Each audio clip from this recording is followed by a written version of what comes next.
Siapa yang lebih hebat, Ibrahim atau Ismail? Yang siap menyembelih anak atau siap disembelih bapak?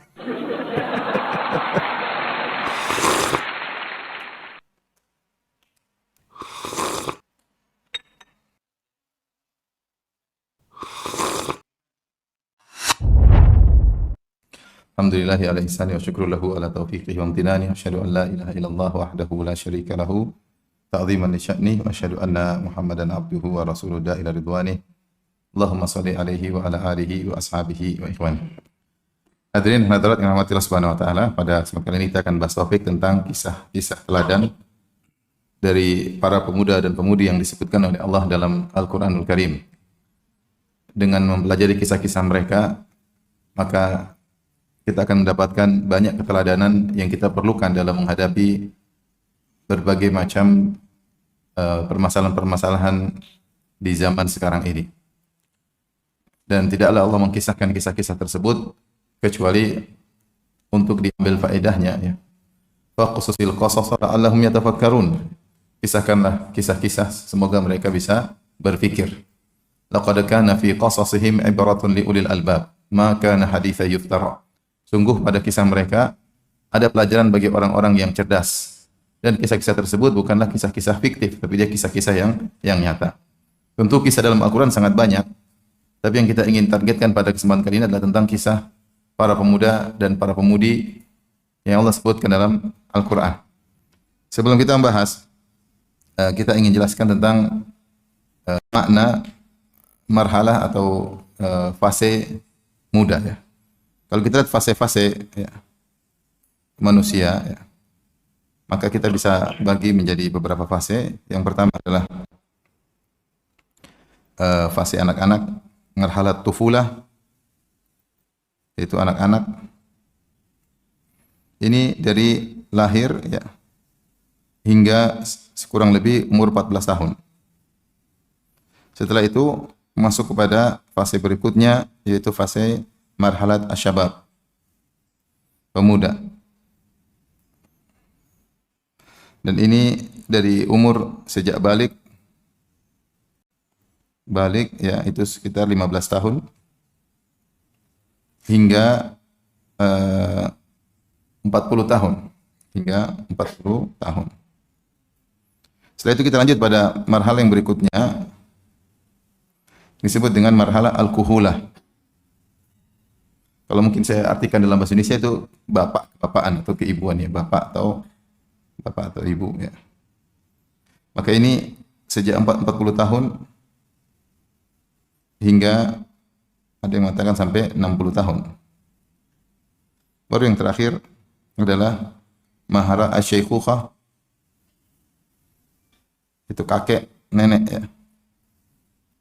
Kakek nenek, yaitu 60 tahun hingga selesai, sehingga dipanggil Allah Subhanahu wa taala hingga wafat.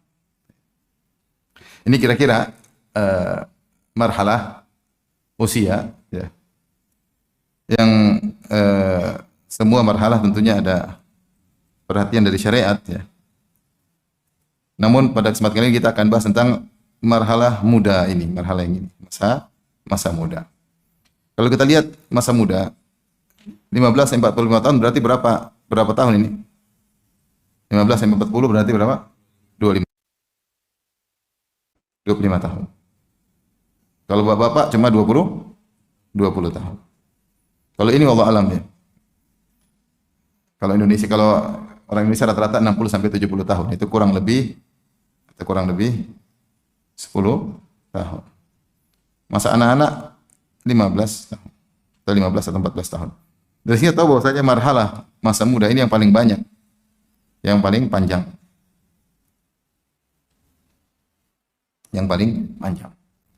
Oleh karenanya syariat memberikan perhatian khusus tentang marhalah atau masa muda ini, ya, masa muda ini.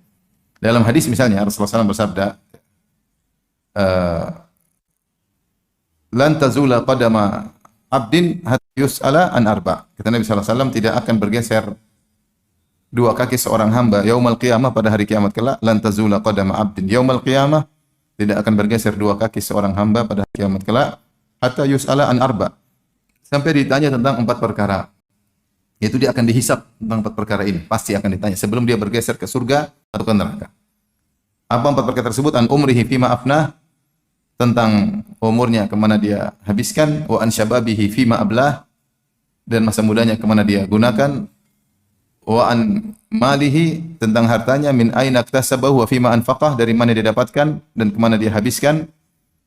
Wa an ilmihi ma amila minhu, dan ilmunya apa yang sudah dia amalkan. Maka dalam hadis, perhatikan sini, 4 perkara yang pasti ditanya. Dihisab. Yang pertama tadi apa, Ibu? Umur. 1. Yang kedua, masa muda. Yang ketiga, harta. Yang keempat, ilmu. Baik. Yang harta tadi 2 pertanyaan. Yang di harta, dari mana? Buat belanja apa? Belanja dompet kah? Beli apa? Tentang ilmu tadi apa? Apa yang diamalkan? Kalau kita perhatikan, umur ini kan mencakup seluruh marhalah. Sekarang Nabi mengatakan umur. Umur itu mencakup seluruh marhalah. Seluruh fase maksudnya. Tentunya tidak kecuali fase anak-anak. Selain fase anak-anak. Anak-anak. Karena anak-anak sebelum balik tidak menanggung dosa jika mereka melakukan apa? Dosa. Dan ternyata di dalam umur tersebut ada fase masa muda. Benar atau tidak? Dalam umur kan ada fase masa muda, fase kebapaan, dan fase tua. Tetapi ternyata Rasulullah menyebutkan fase masa muda lebih spesifik. Jadi kalau dalam istilah syariat disebut zikru al-khas ba'dal am. Penyebutan khusus setelah yang umum. Penyebutan khusus setelah yang umum. Kenapa disebutkan ini? Salah satu metode untuk menunjukkan pentingnya khusus tersebut. Seperti saya mengatakan, telah datang para ulama dan Syekh bin Baz, misalnya rahimahullah. Para ulama, di antara para ulama Syekh bin Baz, tetapi disebutkan secara spesifik Syekh bin Baz karena kemuliaan beliau. Seperti Allah mengatakan, "Man kana aduwwa lillahi wa malaikatihi wa Jibril wa Mikala, fa inna Allah aduwwul lil kafirin." Siapa yang menjadi musuh bagi Allah dan para malaikat dan Jibril dan Mikail. Padahal Jibril dan Mikail termasuk malaikat enggak? Termasuk malaikat. Tetapi disebutkan spesifik setelah malaikat karena 2 malaikat itu malaikat yang spesial. Demikian juga dalam firman Allah, "Tanazzalul malaikatu war-ruhu fiha." Paham? Pada Lailatul Qadar turunlah para malaikat. Kemudian ar-ruh itu Jibril alaihissalam. Malaikat dan Jibril. Berarti Jibril spesifik atau tidak? Spesial. Karena spesial dia khusus, disebutkan secara khusus setelah umum. Amat seperti dalam hadis ini. Rasulullah mengatakan, "Lan tazula qadama 'abdin hatta yus'ala an arba." Bahwasanya 2 kaki seorang hamba tidak akan bergeser pada hari kiamat sampai ditanya 4 perkara tentang umurnya, kemudian masa mudanya. Berarti masa muda itu khusus, lebih spesifik dari umur. Kenapa masa muda dikhususkan daripada umur? Padahal dia bagian daripada umur ini karena ada banyak hal terkait masa muda ya. Banyak hal terkait masa muda. Para ulama mengatakan kenapa? Karena masa muda adalah masa yang dimana dari banyak sisi ya. Coba kita bahas ini. Yang tadi sudah dicatat ibu-ibu. Ini sudah dicatat. Hah? Belum? Sudah paham? Ibu paham tidak ibu? Ibu muda atau ibu masa muda atau masa tua sekarang? Masa ibu-ibu. Ada yang masa muda, ada yang masa ibu-ibu, ada yang masa nenek-nenek. Yang penting tahu diri masing-masing. Baik. Sekarang apa keistimewaan masa muda? Masa muda. Banyak ulama mulai membahas kenapa disebutkan secara spesifik tentang masa muda. Mereka mengatakan bahwasanya di antara keistimewaannya adapun masa anak-anak, maka ini tidak dibebani. Ya enggak? berarti dia eh, tidak dicatat. Ya. Rufi'al qalam an salasah. Ya. Anis sabi hatta yahtalim. Pena tidak mencatat, malaikat tidak mencatat perbuatan anak kecil sampai dia dewasa. Maka selesai, tidak ilmu syariat, tidak dicatat. Tidak dicatat. Masih. Tapi kalau dia berbuat baik, misalnya orang tuanya ngajak umroh, ngajak haji, dia dapat pahala. Seperti seorang wanita yang kemudian sedang umroh atau sedang haji, kemudian dia mengatakan, "Ya Rasulullah, saya haji sambil bawa anak ini." Ya. Apakah walihada ajrun, dapat pahala? Kata Nabi, ya dapat pahala, kau juga dapat pahala. Jadi kalau kita ajak anak-anak salat ke masjid, insya Allah juga dapat pahala. Kita orang tua juga dapat apa? Pahala. Tapi kalau mereka akan kesalahan, belum balik. Baik. Kemudian tengah-tengah tadi sini masa muda. Kemudian kalau masa tua, masa bapak hingga tua, ini sudah masa lemah. Masa lemah, banyak urusan, banyak pikiran, sampai kadang-kadang badan sudah bau tanah ya. Maka masa muda ini yang puncak kekuatan. Kemudian banyak waktu luang. Energik ya. Belum banyak tanggung jawab.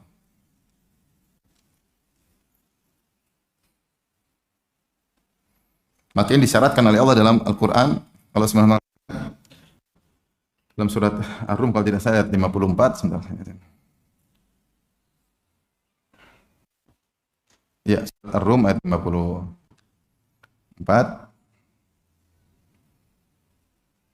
Allah mengatakan Allahul ladzi khalaqakum min dha'fin.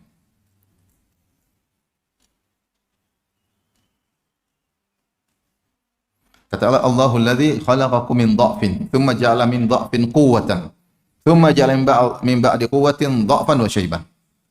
Kata Allah Subhanahu wa taala, Allahul ladzi khalaqakum min dha'fin. Dha'fin itu lemah. Allah ciptakan kalian dari lemah. Thumma ja'ala min ba'di dha'fin quwwatan. Thumma ja'ala min ba'di quwwatin dha'fan wa syaibah. Setelah kuat, dha'fan wa syaibah. Allah menjadikan lemah. Setelah lemah apa? Kuat. Setelah kuat apa? Tua. Kuat ini adalah masa muda. Ini masa apa? Masa muda. Kita lemah dari lahir sampai umur 15 itu masih lemah. Mulai bertahap ketika sudah 15 ke atas mulai semakin kuat, mulai nampak kekuatan dari tubuh orang tersebut, dan di puncak-puncak kekuatan sampai umur 33 kemudian bertahan sampai 40, 40 mulai turun ya. Hatta idza balagha ashuddahu wa balagha 40 sanah, Allah sebutkan dalam surat Al-Kahf. Ketika dia telah mencapai ashuddahu, ada yang mengatakan ashuddah itu puncak kekuatan umur 33, wa balagha 40 sanah, kemudian bertahan sampai umur 40 tahun. Qala rabbi a'udzini an ashkura ni'mataka allati, maka dia mengatakan, ya Allah, mudahkanlah aku untuk bisa mensyukuri nikmat-nikmat-Mu.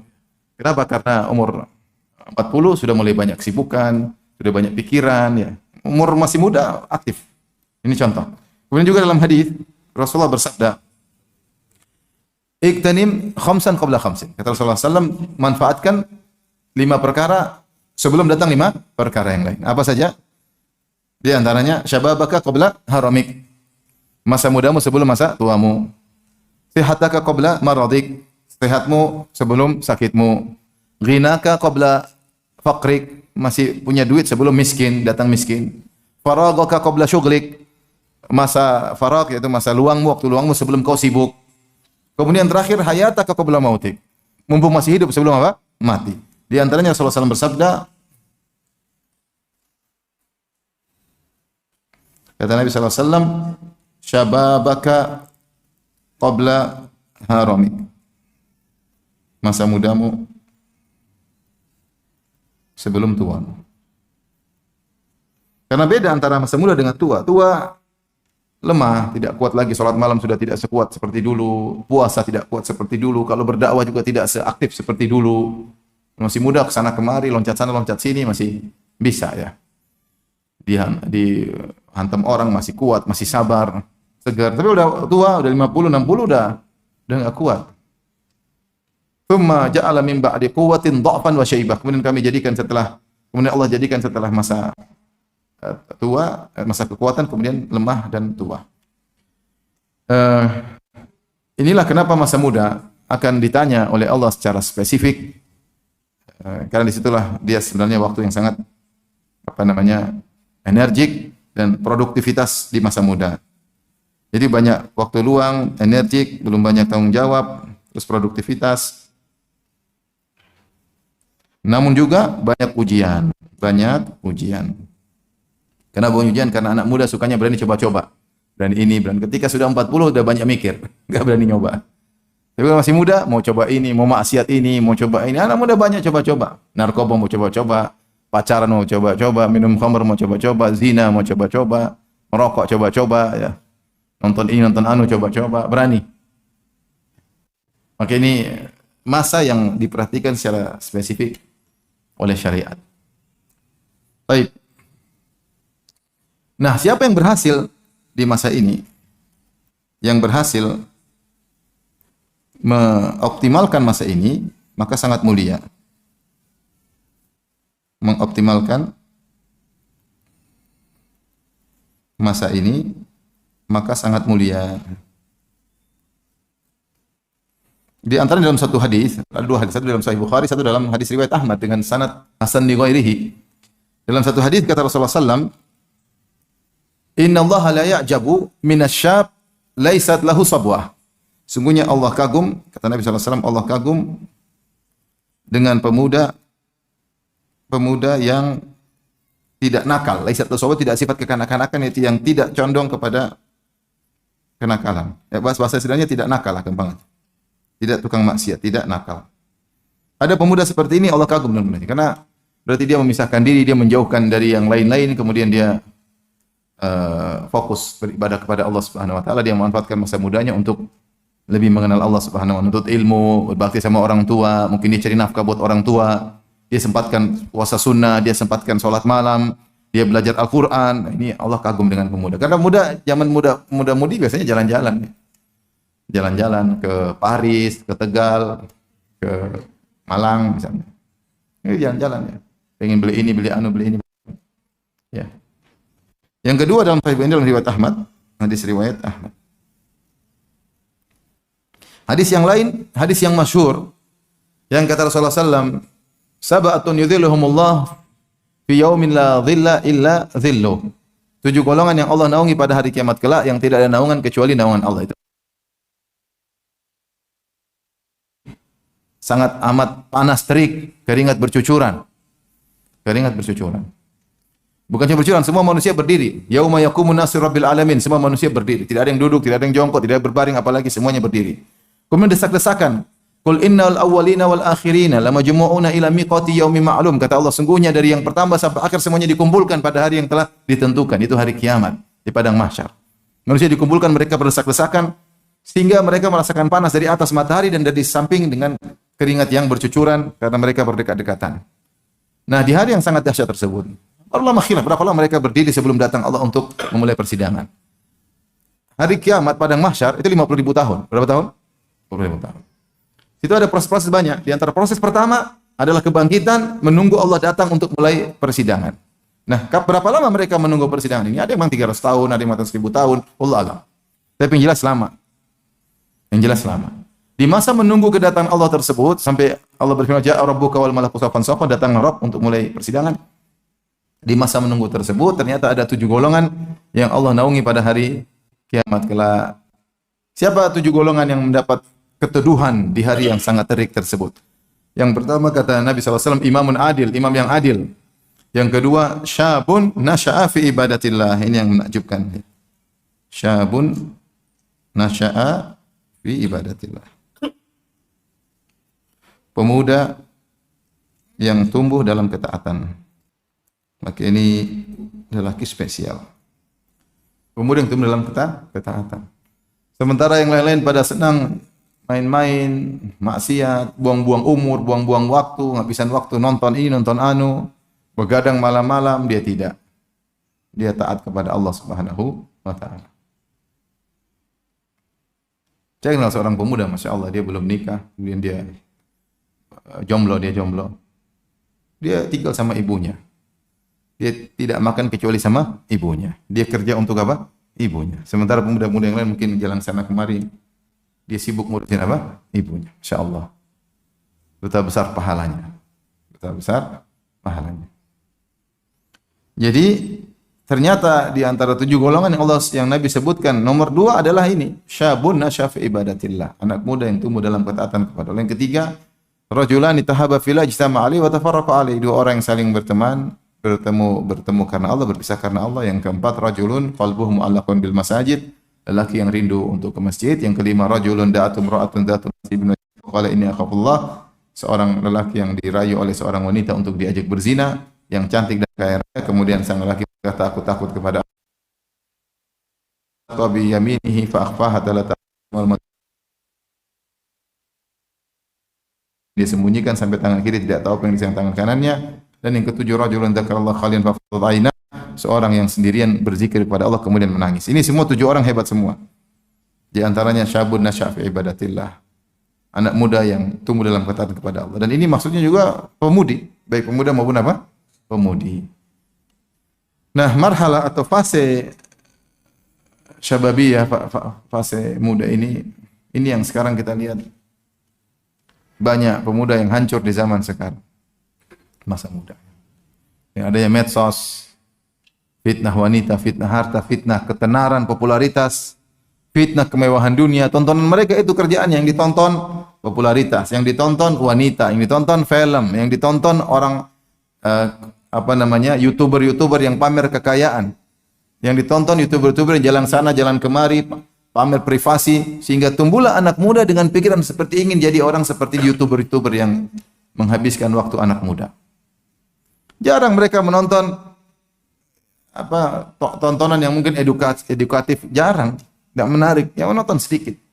Yang tonton apa? Yang popularitas, pamer popularitas, pamer kekayaan, ya, pamer kemewahan, yang aneh-aneh, yang ingin viral. Itu anak-anak. Kesian anak-anak muda. Sehingga jangankan anak muda yang awam, yang belajar di pondok pun terpengaruh. Saya mau cerita, ini lucu tapi ini nyata ya. Tolong dimatikan dulu sama. Tolong dimatikan. Saya nggak mau dimasukkan di dalam apa? Tontonan.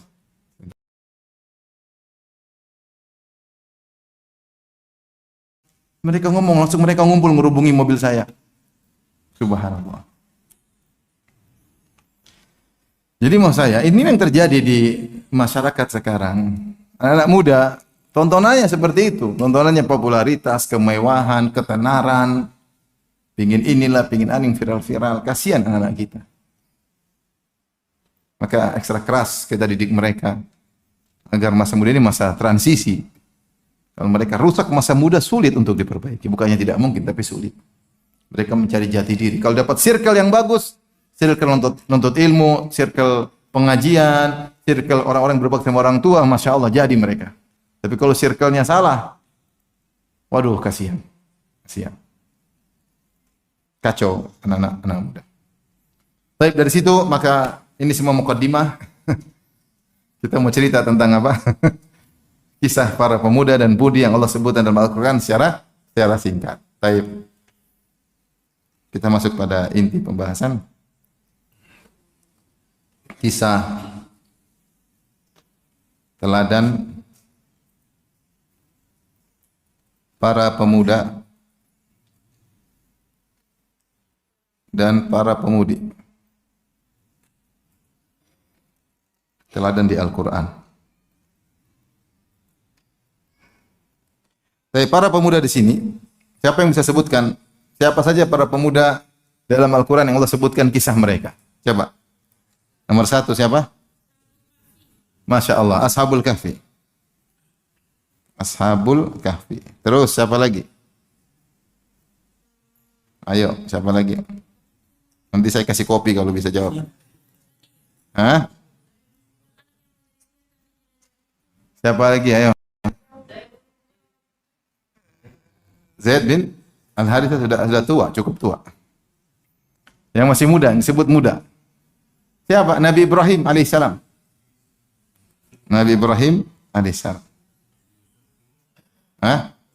Nabi Musa dari kecil sampai tua. Saya ingin yang khusus disebutkan kisahnya ketika masih apa? Masih muda. Nabi Musa juga masuk. Nabi Musa juga masuk, benar ya. Ya, karena wala membalagha asyuddahu wastawa. Kata Allah ketika mencapai masa muda dan sempurna. Ya, Nabi Ibrahim alaihissalam. Kemudian siapa Nabi? Ismail. Siapa lagi? Nabi Yusuf. Ya, yang masih kecil disebutin. Nomor 4 Nabi siapa? Yusuf ya. Yusuf alaihissalam. Terus siapa lagi? Ayo.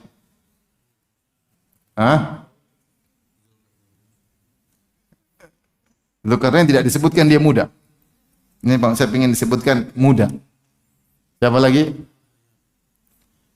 Itu pemudi. Yang pemuda dulu. Yang diantaranya adalah Nabi Yusha bin Nun yang menemani Nabi Musa dalam perjalanan Musa. Nabi Yusha bin Nun. Yusha bin Nun alaihissalam.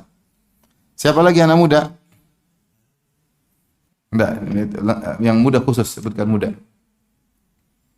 Baik, masih ada lagi?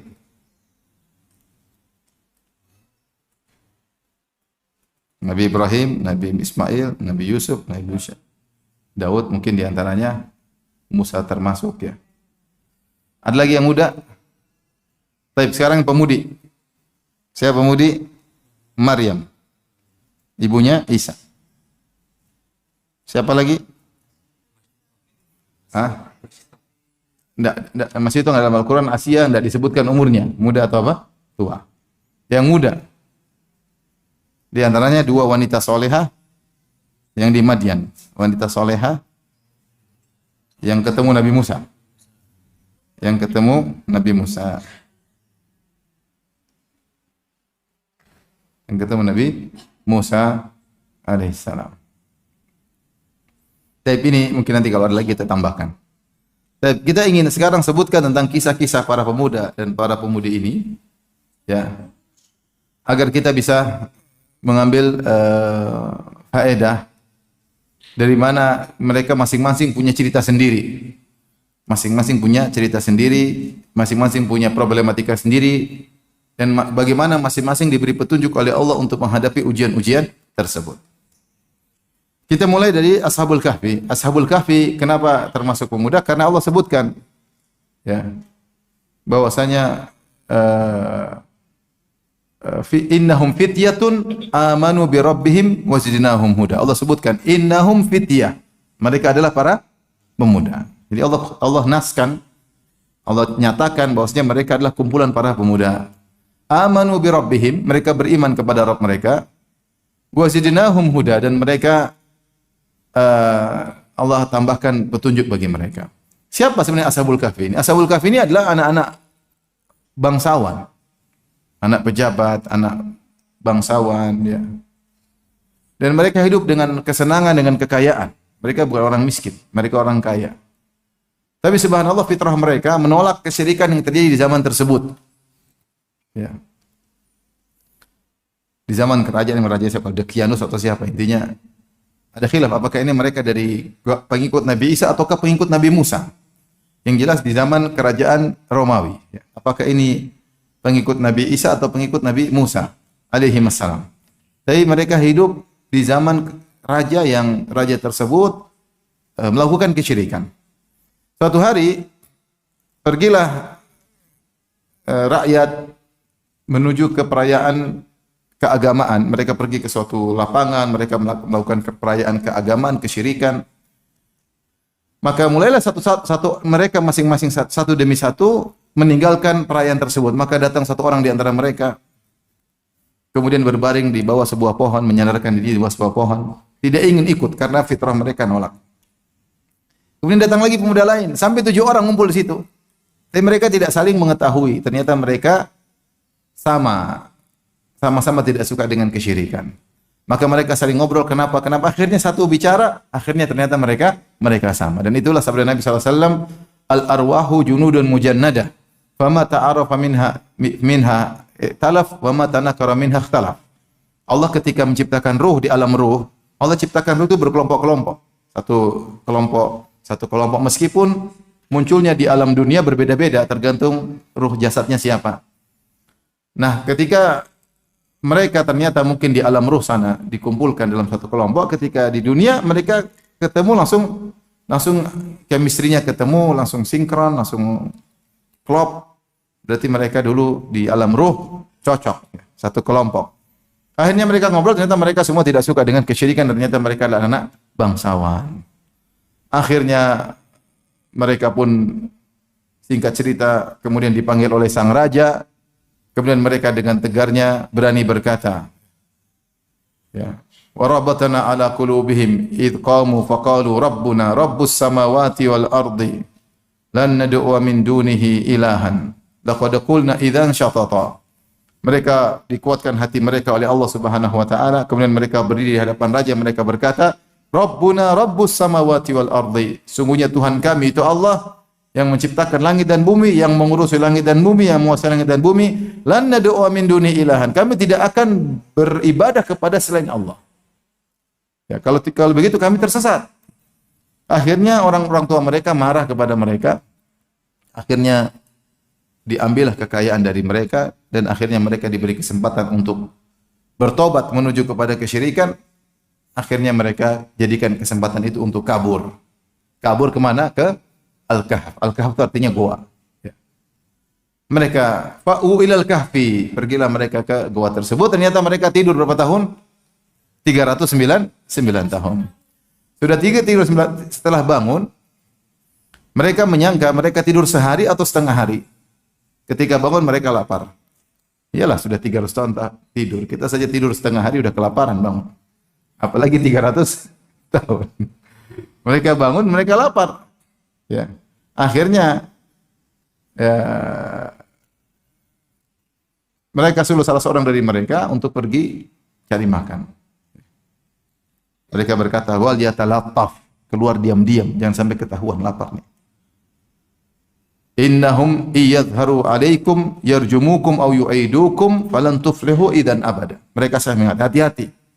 Kalau sampai ketahuan, mereka tahu di mana posisi kita, mereka akan rajam kita sampai mati.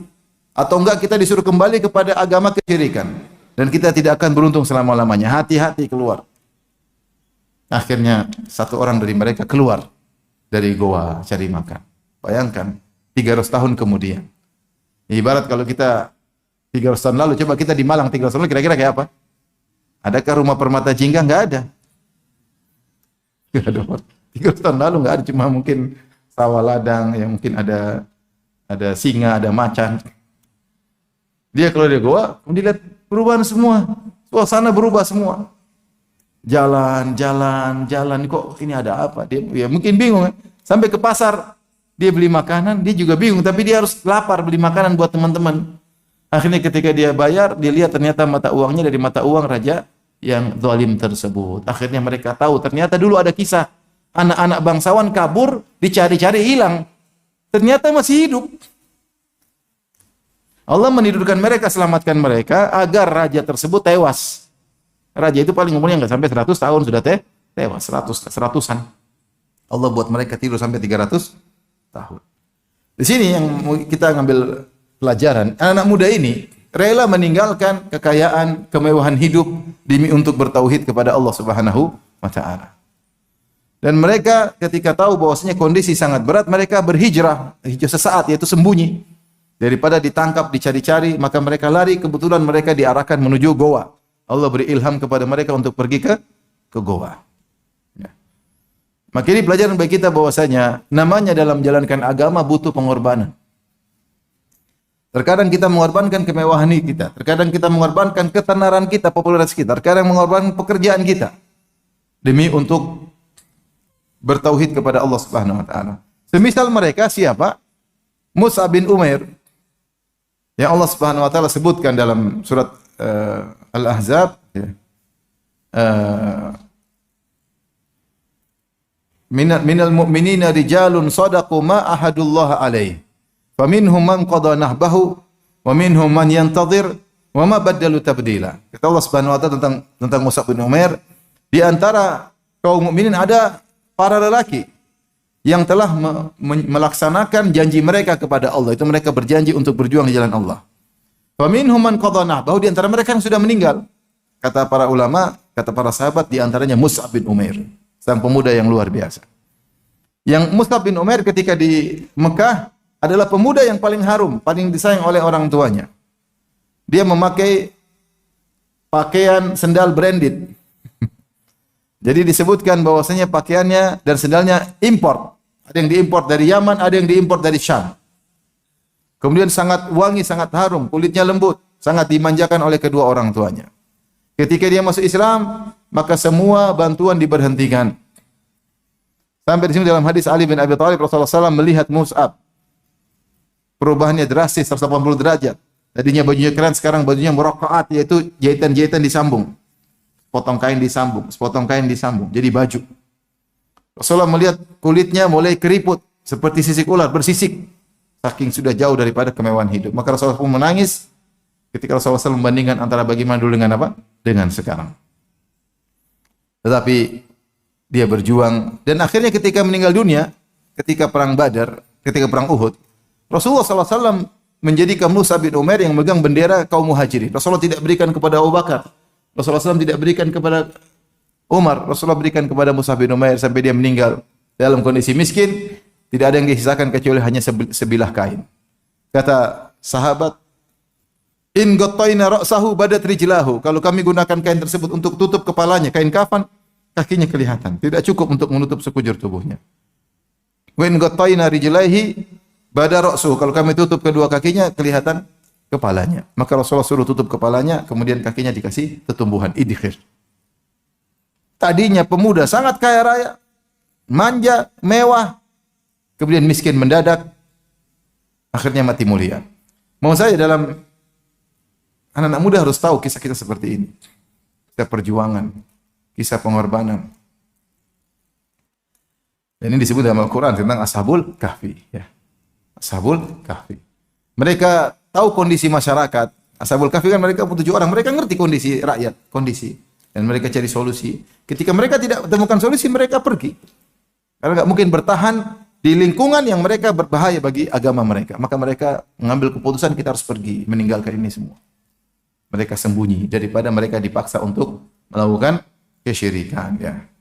Ini salah satu teladan yang bagaimana anak-anak muda yang kuat iman mereka rela meninggalkan kemewahan, popularitas, kekayaan demi untuk bertauhid kepada Allah Subhanahu wa taala. Tapi di antara kisah anak muda yang Allah sebutkan, Nabi Ibrahim. Allah mengatakan tentang mudanya Nabi Ibrahim ketika berdakwah. Ketika Nabi Ibrahim hancurkan patung-patung, faja'alahum judzadan illa kabirahul lahum. Maka Nabi Ibrahim pun hancurkan patung-patung kecil kecuali patung gede yang disisakan. Akhirnya ketika mereka pulang, mereka lihat dari acara perayaan, mereka pulang lihat patung-patung mereka hancur. Ibrahim berdakwah di mana? Di Babilonia, Irak. Dia berdakwah di Babilonia, Irak. Kemudian ketika mereka melihat patung-patung sudah hancur, mereka berkata, "Man fa'ala hadza bi alihatina? Innahu laminadh dhalimin." Siapa yang berani menghancurkan patung-patung Tuhan-Tuhan kita ini? Sungguhnya dia orang yang sangat zalim. Qalu sami'na fatan yadhkuruhum yuqalu lahu Ibrahim. Mereka berkata, kami dengar ada seorang pemuda. Ini Ibrahim disebutkan apa? Muda. Yadhkuruhum, yang pernah nyebut-nyebut menghina-hina Tuhan kita. Karena Ibrahim memang menghina Tuhan-Tuhan mereka. Ini Tuhan apa? Enggak bisa dengar, enggak bisa bicara, enggak bisa. Nabi Ibrahim pernah datang ke Tuhan-Tuhan mereka, lihat sajian-sajian banyak. Taruh sajian-sajian di patung. Kata Nabi Ibrahim, "Ala ta'kulun, Tuhan, kenapa enggak makan?" Cuma dilihat aja. Jadi memang dia cari perkara. Nabi Ibrahim alaihissalam. Masih muda, berani, tegar. Kata mereka, qalu sami'na fatan yadhkuruhum yuqalu Ibrahim. Kami dengar ada seorang pemuda suka mengejek Tuhan-Tuhan kita, namanya Ibrahim. Fa'tu bi ala ayun nas la'allahum yashhadun. Datangkan dia, kita permalukan dia di hadapan masyarakat. Akhirnya terjadilah dialog luar biasa. Ibrahim datang depan masyarakat, depan rakyat, berdebat dengan mereka. Dalam Allah kisahkan dalam surat Al-Anbiya dan yang lainnya. Intinya yang saya sampaikan, bagaimana Ibrahim alaihissalam dia berani untuk tampil beda dalam rangka memperjuangkan tauhid. Dimusuhi oleh ayahnya, dimusuhi oleh rakyat, dimusuhi oleh raja. Semua masyarakat musuhin dia. Sampai ketika dia ditangkap, kemudian ingin dibakar, maka mereka mengumpulkan kayu bakar dalam waktu yang lama. Mereka ingin nyalakan api terbesar di dunia zaman itu. Sampai Ibnu Katsir menyebutkan sebagian orang bernazar, dia sakit. Kalau saya sembuh, saya akan bawa kayu untuk bakar siapa? Ibrahim. Luar biasa. Dan Ibrahim akhirnya dibakar. Ketika dibakar Allah selamatkan. Kata Allah, ya naru kuni bardan wa salaman ala Ibrahim. Wahai api, jadilah kau dingin dan selamat bagi Ibrahim. Kemudian ternyata mereka semua kalah. Aradu bihi kaidan faja'alnahumul asfalin.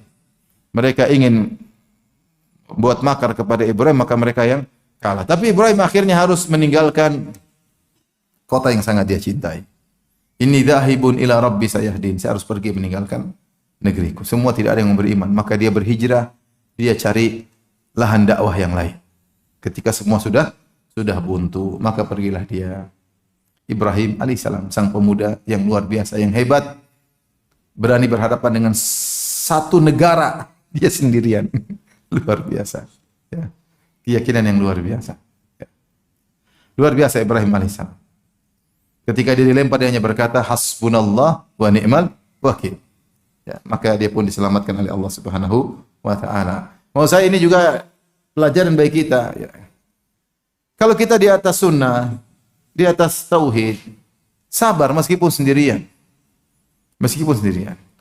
Makanya Allah mensifati Ibrahim meskipun Allah mengatakan inna Ibrahim kana ummatan qanitan lillah. Ibrahim adalah umat, jarang. Dia penyabar, dia pendakwa, dia ikhlas, dia rajin ibadah, dia dermawan, lengkap. Sehingga disebut dengan umat karena banyak sifat baik muncul terkumpul dia sendirian. Ada yang memang tidak dikatakan umat karena Ibrahim bukan orang yang pertama. Memang dia dalam posisi sendirian, tapi sudah berlalu orang-orang sebelumnya yang di atas tauhid dan akan datang orang-orang setelahnya di atas apa? Tauhid. Maka ketika seorang mungkin di kampungnya sendirian di atas sunnah, sabar. Sabar ya. Tidak juga seperti Ibrahim, enggak ya. Cari masalah, Ibrahim beda, dia nabi. Tapi paling tidak sabar ya. Karena pengaruh mayoritas sangat luar biasa. Orang kalau lihat mayoritas seakan-akan jangan-jangan kita salah ini. Jangan-jangan mereka yang benar. Ini kok semuanya soldut, apa tadi? Solawat dangdutan. Kok kita enggak ya? Jangan-jangan kita salah. Mulai muncul seperti itu. Kita kok beda sendiri. Jangan-jangan ingat Ibrahim pernah sendirian. Paham? Contoh anak muda, tegar dalam tauhid. Ini kok semua orang pergi minta-minta kuburan, kita enggak sendiri. Semua orang kok joget-joget dengar musik, kenapa kita tidak? Apa kita salah? Terkadang muncul syubhat seperti itu. Baca jelas para ulama 4 mazhab mengharamkan apa? Musik. Di antara ulama yang tegas mengharamkan musik adalah mazhab apa? Ada dai-dai yang mengatakan musik halal, memang ada, tapi kita bilang ya itu salah. Yang benar ijma ulama musik haram. Akhirnya gara-gara musik dihalalkan, sekarang ada orang baca Al-Fatihah pakai apa? Musik. Sekarang bukan Al-Fatihah, Al-Quran seluruhnya dibikin pakai apa? Musik. Surat Zalzalah pakai musik rock. Surat Al-Baqarah pakai musik jazz. Ngeri. Kalau ditanya, ya dia kan boleh, musik boleh, baca Quran boleh. Kalau digabungkan boleh kan, ya repot. Sekarang mau dilarang bagaimana? Bagi yang mengatakan musik haram, jelas itu haram. Main-main dengan Al-Quran. Bisa kufur seperti itu. Menggabungkan kemaksiatan dengan Al-Quran. Tapi yang bilang musik halal, dia nggak bisa ngelarang. Apa dasar dia melarang? Kalau musik halal, coba apa dasar dia melarang? Musik halal, baca Quran pakai musik, kenapa dilarang? Dia nggak bisa melarang. Makanya melarang juga ragu-ragu. Karena musik apa? Halal. Kalau kau bilang musik haram, selesai urusan. Mau orang satu dunia main musik, jangan ikut. Meskipun antum sendiri.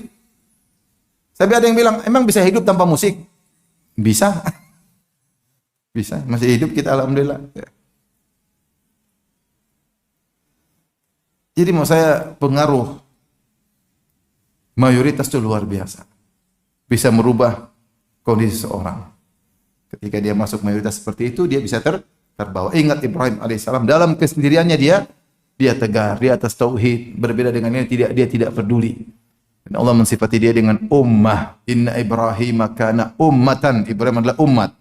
Untuk memberi hiburan kepada orang yang bersendirian dalam kebenaran. Bukan cuma kau sendirian. Mungkin saat ini kau sendiri. tapi telah berlalu sebelum engkau orang-orang di atas jalanmu, dan akan datang orang-orang yang berjalan di atas jalanmu, di atas kebenaran. Baik. Di antara anak muda yang Allah sebutkan dalam Al-Quran, siapa? Ismail. Ya. Falamma balagha ma'ahu sa'ya, tatkala dia sudah mencapai masa yang sudah bisa berusaha, ya, yaitu di masa Ismail, di masa dewasa, kalau bahasa kita sudah jadi orang, siap menggantikan ayahnya, sudah bisa diharapkan. Maka Ibrahim diberikan mimpi oleh Allah untuk menyembelih anaknya. Maka Ibrahim datang kepadanya berkata, "Qala ya bunayya inni ara fil manami anni atbahuk." Ya Allah, ya Ibrahim, wahai putraku yang aku sayangi, aku lihat dalam mimpiku aku menyembelihmu. Fanzur madza tara. Bagaimana menurutmu? Kata Ismail dengan tegarnya, "Qala ya abati fa'al ma tu'mar." Wahai ayahanda, lakukanlah apa yang kau diperintahkan. Satajiduni insyaallah minas sabirin. Insyaallah kau dapati aku sabar. Ibrahim alaihissalam diuji terkait dengan anak di puncak kecintaannya kepada sang anak. Diuji pertama disuruh berpisah dari putranya Ismail. Ismail, kita tahu Ibrahim ketika keluar dari Babil, dia masih muda. Tadi kita sebutkan ayatnya. Sami'na fatan yazkuruhum yuqalahu Ibrahim. Kami dengar ada seorang pemuda yang ngejek-ngejek Tuhan-Tuhan kita, namanya siapa? Ibrahim. Tapi ketika dia meninggalkan Babilonia, dia masih muda. Kemudian dia berkata, "Ini dhahibun ila rabbi sayahdin." Aku akan pergi menuju Rabbku. Dia akan beri petunjuk kepada. Kemudian dia berdoa, "Rabbi habli minas salihin." Ya Allah, anugerahkanlah aku anak yang saleh. Sebagian ulama mengatakan dia ingin punya teman. Karena dia pergi sendiri. Maka dia ingin punya teman. Allah kabulkan, dia punya anak akhirnya. Nah, kemudian dia menuju Haran. Haran itu perbatasan antara Suria dengan Turki. Haran. Di sana dia menikah. Sebagian riwayat mengatakan dia menikah sebelum di Babil dengan Sarah. Ada yang mengatakan dia menikah dengan Sarah di sana, di Suria sana, di Haran. Dan dia sudah berdoa ingin punya anak apa? Saleh. Jadi Ibrahim nikah mungkin sekitar umur 20-an, mungkin lah taruhlah. Baik. Kapan Ibrahim punya anak? Umur berapa Ismail lahir? Ketika dia usia sekitar 80 tahun. Berapa tahun? Berarti berapa tahun dia menunggu punya anak? 60 tahun. Lama apa sebentar? Kita aja umur belum tentu sampai 60. Nunggu 60 tahun punya anak. Tapi kisah menakjubkan, saya pernah sampaikan kajian. Ibrahim nikah sama Sarah, dia sabar sama Sarah. Akhirnya Sarah dan Ibrahim melewati, setelah lama hidup bersama Sarah, bertahun-tahun, puluhan tahun, sampai satu hari Sarah dan Ibrahim lewat ke Mesir. Kemudian ada raja Mesir yang tertarik sama Sarah. Akhirnya Sarah diambil, ingin dizinai.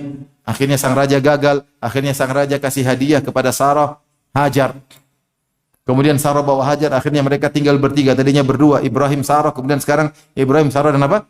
Hajar. Ternyata Sarah tidak punya anak juga. Akhirnya Sarah kasihan sama suaminya. Dia bilang, silakan nikahin siapa? Hajar. Akhirnya Hajar punya anak namanya siapa? Ismail. Ketika punya Ismail, akhirnya Sarah pun cemburu.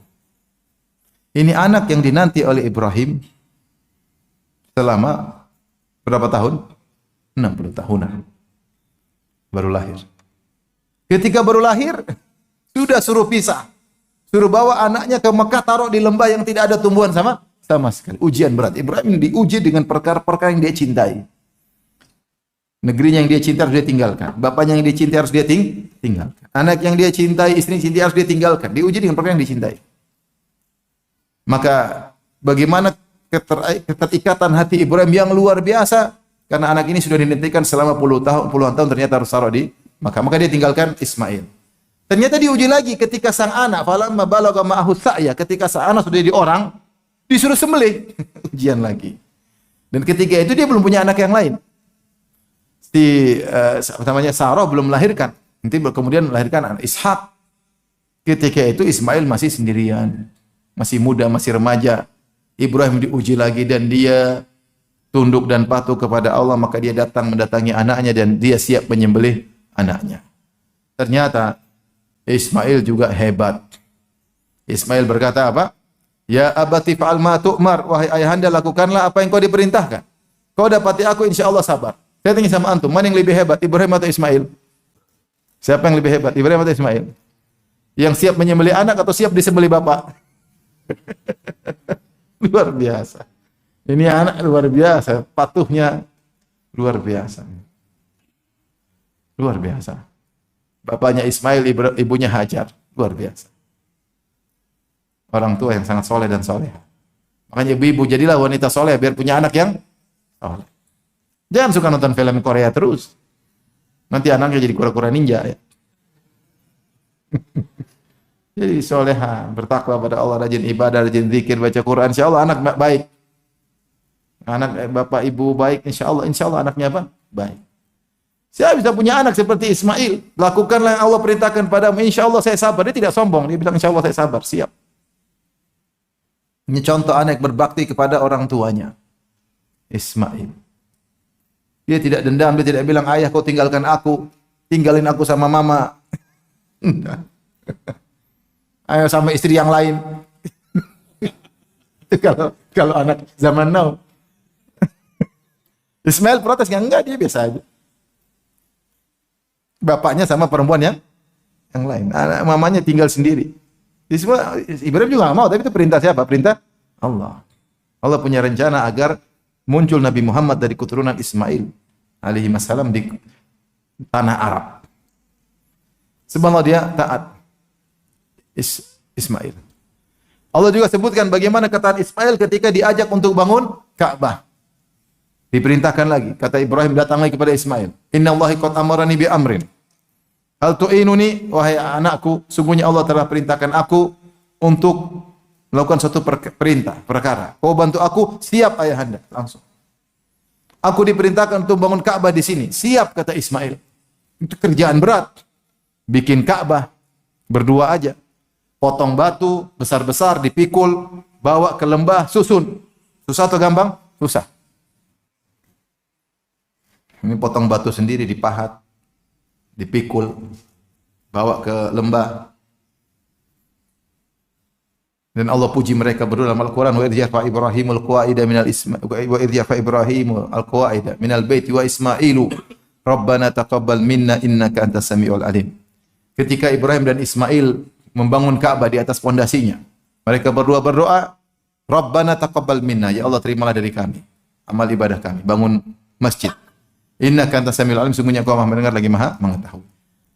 Maksud saya Ismail nurut sampai akhirnya ketika Ka'bah mulai tinggi, Ibrahim butuh pijakan, maka dia berdiri di atas sebuah batu yang batu tersebut disebut dengan makam Ibrahim. Makam Ibrahim itu bukan makam kuburan, maksudnya tempat berdirinya Ibrahim karena untuk angkat batu lebih tinggi. Jadi dia butuh pijakan. Jadi Ismail oper dari bawah, dia susun.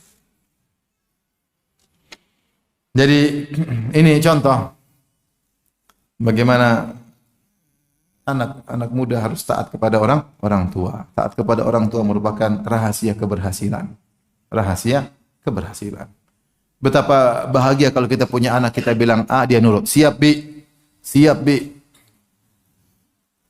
Kesana nak, siap, Bi. Jemput adik, siap, Bi. Temani mama, siap, Bi.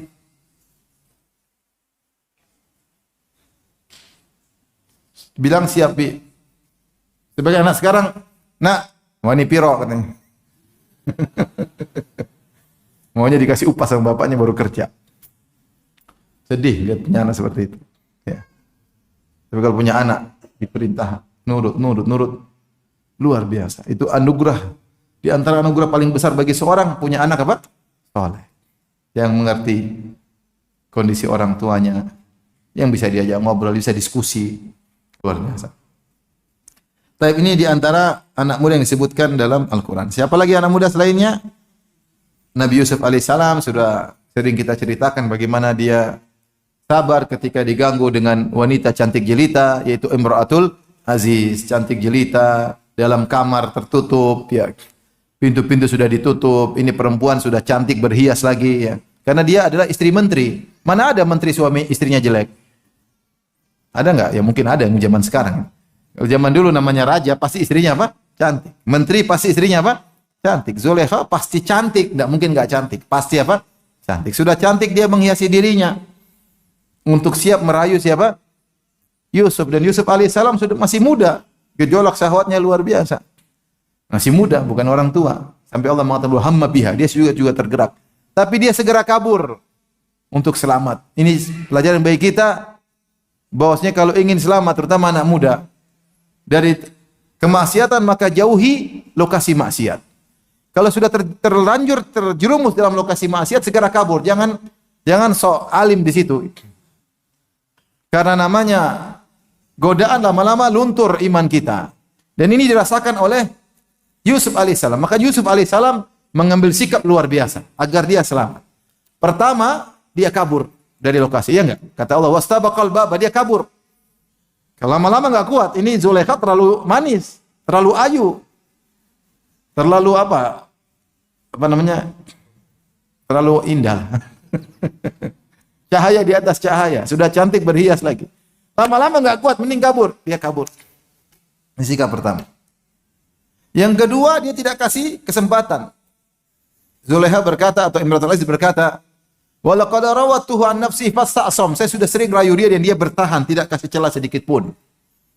Tidak bilang, oh ya ukhti, tafadhali. Ayo. Tidak ada kasih celah sedikit pun. Nah, kita banyak jatuh itu gara-gara kasih celah. Kasih celah. Udah tahu akhwatnya menggoda, kita sambut. Ustaz, syukran Ustaz. Hihihi. Hehehe. Ustaznya goyang akhirnya. Oh, ukhti tinggal di mana? Umurnya berapa? Udah selesai. Gayung bersambut. Terus datang setan bilang, ini taufik dari Allah.